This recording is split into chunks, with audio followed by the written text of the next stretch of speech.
سبا کے لبان کا ذکر کرتے ہیں، اور اگر آپ یرمیہ 6 باب اس کی 20 آیت پڑھیں تو لکھا ہے سبا کے لبان اور دور کے ملکوں سے لائی ہوئی خوشبودار جڑی بوٹیوں، یعنی کہ سبا کے ملک سے لبان بھی لایا جاتا تھا، اور یہ بھی وہ وقت تھا کہ ہیکل میں یہوہ خدا کے لیے لبان کو جلایا جاتا تھا، اور یہ پھر دوسرا وقت تھا نئے عہد میں جب مجسم یسوع المسیح اس دنیا میں مجسم خدا ہونے کی حیثیت سے موجود ہوئے، تو ان کو بھی لبان جو تھا تحفے کے طور پر پیش کیا گیا۔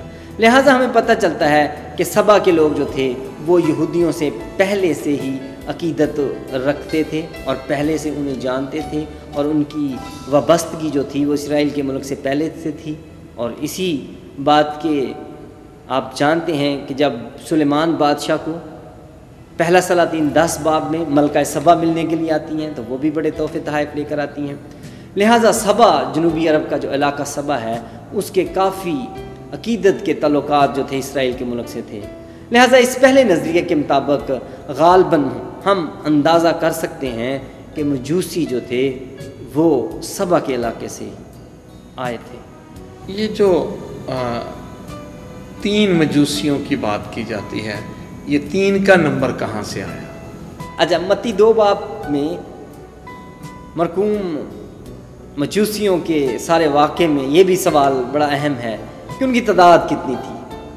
تعداد کے بارے میں جو عام نظریہ سمجھا جاتا ہے اور یہاں جس کو بیان کیا جاتا ہے یا جسے مصوروں نے پیش کیا ہے وہ 3 مجوسیوں کے تعلق سے ہی ہے۔ لیکن اگر آپ مقدس متی رسول کے انجیلی بیان کو پڑھیں تو وہاں پر لکھا ہے کئی مجوسیوں کی تعداد کو متعین نہیں کیا گیا، لکھا ہے کئی مجوسی۔ لیکن چونکہ انہوں نے 3 تحائف یسوع مسیح کو پیش کیے تھے، سونا، مر، لبان، لہٰذا اس بات کو اخذ کیا گیا کہ ان کی تعداد 3 تھی، جبکہ ایسا نہیں ہے۔ ایسا بھی ہو سکتا ہے کہ وہ 3 مجوسی جو تھے وہ 3 گروپس کی نمائندگی کر رہے ہوں، اور ہر گروپ کی طرف سے ایک تحفہ جو ہے وہ یسوع مسیح کو پیش کیا گیا۔ لہٰذا جو 3 کا فگر ہے بائبل میں واضح طور پر ہمیں اس کے ثبوت نہیں ملتے، لیکن اس بات کو اخذ کیا گیا۔ بعض روایات میں ان کے نام بھی بتائے گئے ہیں، جیسے کہ کہا جاتا ہے پہلے کا نام ملکور تھا، دوسرے کا نام گیسپر تھا، تیسرے کا نام بلشزر تھا۔ لیکن میں نے آپ کو بتایا کہ یہ ان کے تحفوں کی وجہ سے ایسا سوچا گیا ہے۔ لیکن ایک جو لطیف نقطہ یہاں پہ ہماری سمجھ میں آتا ہے کہ دراصل ان مجوسیوں نے خدا ثالوث کی تعظیم کی ہے، اور انہوں نے 3 تحفے دے کر خدا ثالوث کو مبارک کہا ہے، اس کی تمجید کی ہے۔ اکثر دفعہ لوگ پوچھتے ہیں یہ جو مجوسی تھے یہ کون لوگ تھے؟ کیا کوئی ستاروں کا علم رکھنے والے لوگ تھے؟ کیا یہ کوئی بادشاہ تھے؟ اور کچھ لوگ تو کہتے ہیں ان کے نام ماجائی انگلش میں کہتے ہیں میجک سے ہے، کہ کہیں کہ یہ جادوگر تھے۔ یہ دراصل یہ کون لوگ تھے؟ کافی نظریات ہیں، ان میں سے 2 بہت اہم ہیں۔ کچھ لوگوں کا خیال ہے کہ مجوسی بادشاہ تھے، جبکہ کچھ لوگوں کا خیال ہے کہ وہ جادوگر تھے اور علم نجوم کے ماہر تھے۔ پہلے اس نظریے پر غور کرتے ہیں جس کے مطابق مجوسی بادشاہ تھے۔ اگر بائبل مقدس کا واضح طور پر مطالعہ کیا جائے اور گہرائی سے دیکھا جائے تو ایسی بہت سی پیشین گوئیاں ہمیں ملتی ہیں جو ہمیں اس بات کو اخذ کرنے میں معاون و مددگار ہیں۔ مجوسی جو تھے وہ عام لوگ نہیں تھے، وہ اعلیٰ تھے، ان کی حیثیت اعلیٰ تھی، ان کا عہدہ اعلیٰ تھا، اور ضرور ہی وہ بادشاہ تھے۔ اور یہ نہ صرف یسایہ 49 باب اس کی 7 آیت میں بھی یوں منقوم ہے کہ بادشاہ دیکھیں گے، اٹھ کھڑے ہوں گے اور عمرہ سجدہ کریں گے۔ یسایہ 60 باب اس کی 3 آیت میں یوں منقوم ہے، اور قومیں تیری روشنی کی طرف آئیں گے، یعنی انہوں نے اس ستارے کو دیکھا روشنی میں۔ پھر آگے لکھا ہے اور بادشاہ تیرے طلوع کی تجلی میں چلیں گے۔ اور یسایہ 60 باب اس کی 6 سے 7 آیت میں بھی یوں مرقوم ہے کہ اونٹوں کی قطاریں اور وہ سب سبا سے آئیں گے اور سونا لبان لائیں گے اور خداوند کی حمد کا اعلان کریں گے۔ لہٰذا یہ ساری باتیں ہمیں اسی طرف لے کر جاتی ہیں کہ مجوسی ضرور ہی عمرہ یا بادشاہ تھے؟ مجوسیوں کی شناخت کے بارے میں بات کرتے ہیں۔ عام طور پر وہ بہت مشہور گیت ہے، ہم 3 بادشاہ مشرق سے ہیں۔ کیا یہ مجوسی واقعی بادشاہ تھے؟ بہت اچھا سوال ہے کہ مجوسیوں کی شناخت کے سلسلے میں بیشتر لوگوں کا خیال ہے کہ وہ بادشاہ تھے، لہٰذا ہم پہلے اسی بات کو کتاب مقدس کی روشنی میں سمجھنے کی کوشش کرتے ہیں کہ کیا وہ بادشاہ تھے۔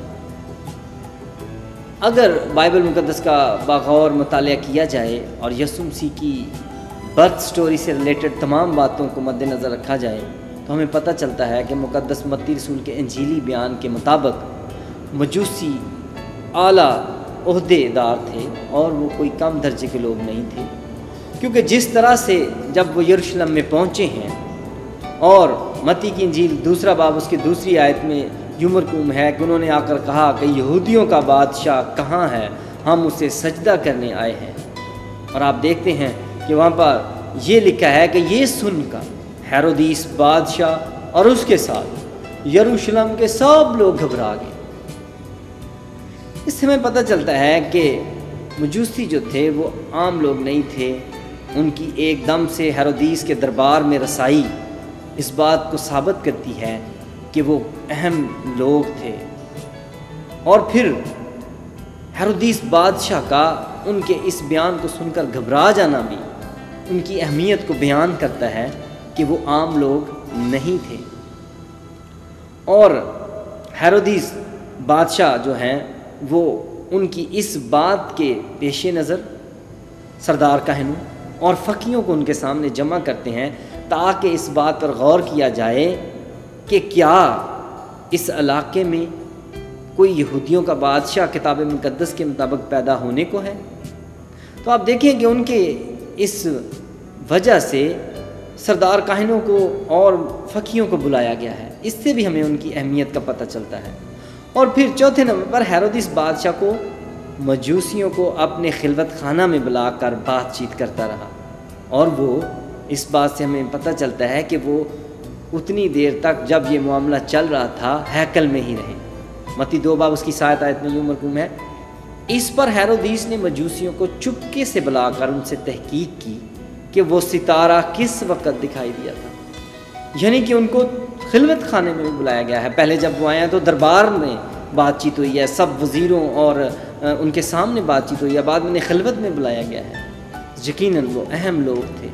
5 نمبر پر اگر آپ دیکھیں کہ ہیرودیس کا مجوسیوں کو یہ بتانا کہ جس بادشاہ کی تعظیم کے لیے وہ یہاں پر اتنا سفر کر کر پہنچے ہیں، جس بادشاہ کی تعظیم کو اور اسے وہ سجدہ کرنا چاہتے ہیں، میں بھی اسے سجدہ کرنا چاہتا ہوں، یعنی دل میں تو اس کے چور تھا لیکن وہ ان اہم شخصیات کے سامنے اس کا اظہار نہیں کر رہا، اور وہ کہتا ہے مجھے خبر دو تاکہ میں بھی اسے سجدہ کروں۔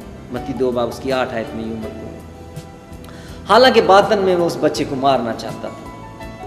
اور پھر جب انہوں نے بیت الحم کی طرف انہیں روانہ کیا ہے، جو فقیوں اور سردار کاہنوں نے کہا کہ یہودیہ کے بیت الحم میں یہودیوں کے بادشاہ کی پیدائش متوقع ہے، کتاب مقدس میں انہوں نے ایسا حوالے دکھائے بادشاہ کو اور ان مجوسیوں کو بھی، اس مجلس میں یہ طے پایا کہ ہمیں بیت الحم کو جانا چاہیے، تو وہاں پر بڑے واضح الفاظ ہیں کہ ہیرودیس بادشاہ نے انہیں اتر جانے کے لیے رخصت کیا۔ جو رخصت کیا کہ معنی اب سے ہمیں پتہ چلتا ہے کہ وہ بڑے اہم لوگ تھے کہ انہیں سی آف بھی کیا جا رہا ہے، اور یقیناً میں سمجھتا ہوں کہ وہ یقیناً بادشاہ تھے، اور اسی وجہ سے انہیں اتنی عزت دی جا رہی تھی۔ اور اسی سے متعلقہ بائبل میں ہمیں ایسی پیشین گوئیاں بھی ملتی ہیں۔ اگر زبور کی کتاب اس 72 وہاں زبور جو ہے اس کی 10، 11 اور 15 آیت کا مطالعہ کریں تو وہاں پہ مرقوم ہے ترسیس کے جزیروں کے بادشاہ نظریں گزرانیں گے، سبا اور صہبا کے بادشاہ ہدیے لائیں گے، اور بلکہ سب بادشاہ اس کے سامنے سرنگو ہوں گے، اور سبا کا سونا اس کو دیا جائے گا۔ یعنی پیشین گوئیاں بھی ہمیں اس طرف ہماری رہنمائی کرتے ہیں کہ بادشاہ آنے والے تھے جنہوں نے اس کو تحفے دینے تھے، اس کے سامنے سرنگو ہونا تھا۔ لہٰذا میں سمجھتا ہوں